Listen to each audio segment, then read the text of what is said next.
In the last few minutes, there's been a serious attack with drones on the Russian fleet stationed in Sevastopol in the Black Sea, and at least one warship has been very badly damaged. Now, Russia is claiming that this is something that has been done with British aid, and Britain supervised, orchestrated this attack. I think this is almost as ridiculous as the claim that Britain was behind the sabotage of the Nord Stream pipe, which I think probably is more likely to have been sabotaged by Russia itself. And Russia is so quick to point the finger of blame at Britain, and of course Putin mentioned Liz Truss in his speech the other day. Why?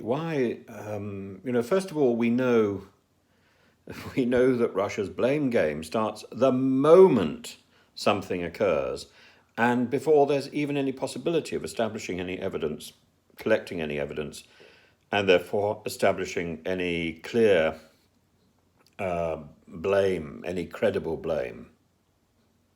It's always done too fast, too hastily.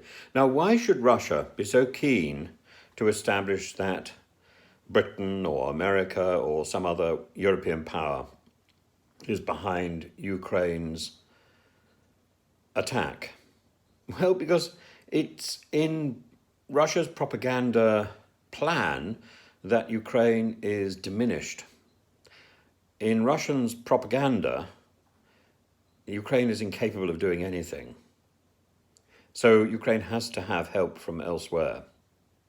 I think Russia needs to wake up, and I think Putin needs to wake up and realize that Ukraine is perfectly capable of orchestrating its own attacks and of managing its own war, and is doing so with such an impressive determination that it's waking the whole of the world up to what is happening in this corner, and why Russia is so wrong, and why it was so foolish to have invaded Ukraine.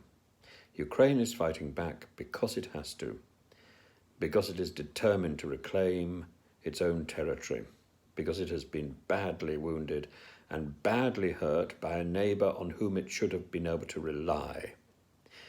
It gave up its nuclear weapons to Russia, to that neighbour, in the 1990s, with the assurance that that neighbour would protect it. It hasn't. It's attacked and tried to destroy it. It is reprehensible in the extreme. There is no excuse for Russia's behaviour, for Putin's behaviour. I have to correct myself, because the wider Russia, although it is constantly barraged with propaganda, is aware that this is wrong. So many people have walked away from their jobs, have fled the country. So many people in schools, in IT organizations, across the Russian civil service that keeps the country ticking. So many of these people fled. When a football delegation went to Kazakhstan and civil servants accompanied them, at least 10 of those civil servants stayed behind because they didn't want to be drafted. This is what Putin has forced people in Russia to do. Those who can get away. Those who can't, many of them are drafted.